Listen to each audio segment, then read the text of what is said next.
My Spiritual Journey, First Miracle Healing. Welcome. I'm Richard Hasnut, host of your Wisdom-Inspired Life YouTube channel.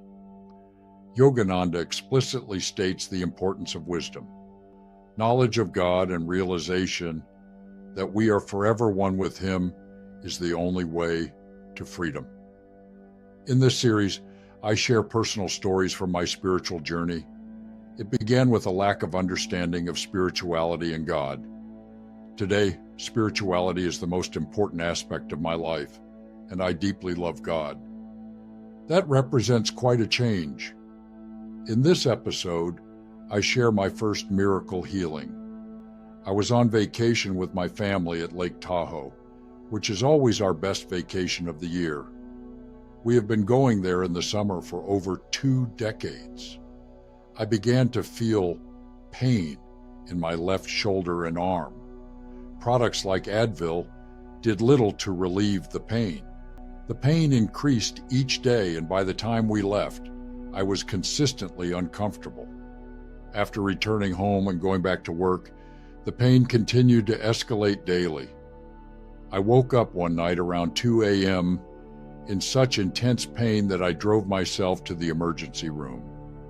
After hours of waiting, I received a prescription for pain medication, which did little to alleviate the pain. The next day, I saw an orthopedic specialist and later consulted a neurologist. They concluded that the pain stemmed from 2 severely compressed discs in my neck. Relieving my pain would require very risky surgery that involved going through my throat to repair the damaged discs in my spine. It's worth noting that these compressed discs had existed for over 2 decades. Until then, they had me taking high-potency narcotic pain medication, which only slightly dulled the pain. During this 2-week medical journey, I went to work for a few days.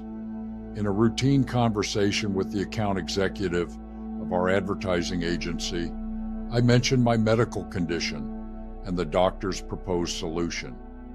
He quickly noted that he had a friend who had experienced a similar issue. This friend saw a doctor in New York, and upon returning, he was pain-free without undergoing surgery. He offered to find out the name of the doctor. When he called me the next day, he confirmed the previous information and indicated that the doctor had written a book titled Healing Back Pain, The Mind-Body Connection by Dr. Sarno. I immediately ordered the book from Amazon for next-day delivery. When it arrived on Friday, I began reading it right away. Very early in the book, I had a startling experience that changed my life. The book asked if there is a possibility that the mind could be the cause of the pain. I had read enough of Deepak Chopra's fascinating work by this time that I knew there was a mind and body connection. The book asked if it was possible and did not require the higher level of knowing that my pain was caused by my mind. As a result, I easily and quickly acknowledged that it was possible. At this exact instant, I heard an audible pop or miniature explosion like sound in my body. I immediately noticed that my pain had markedly dropped. Startled and confused best describes what I felt at that moment. I read on in the book. It went on to say that if I could acknowledge the possible role my mind played in the pain, I might feel a shift. Based on my experience, that was a major understatement. The book added that if I felt such a shift, that I should immediately begin living my life as I had before the pain. What? Instead of fighting or doubting, I embraced and engaged with what I had just read. I immediately stopped taking the prescription narcotic pain medication and started taking Tylenol. This lasted for a few days, and then I stopped taking any pain medication. Since the book suggested I should begin living my life normally again, I went out running the next morning. I had not done this for weeks because of the pain. While the run was uncomfortable It was doable, and I resumed my normal running schedule. A part of my normal workout schedule had also been working with some light weights.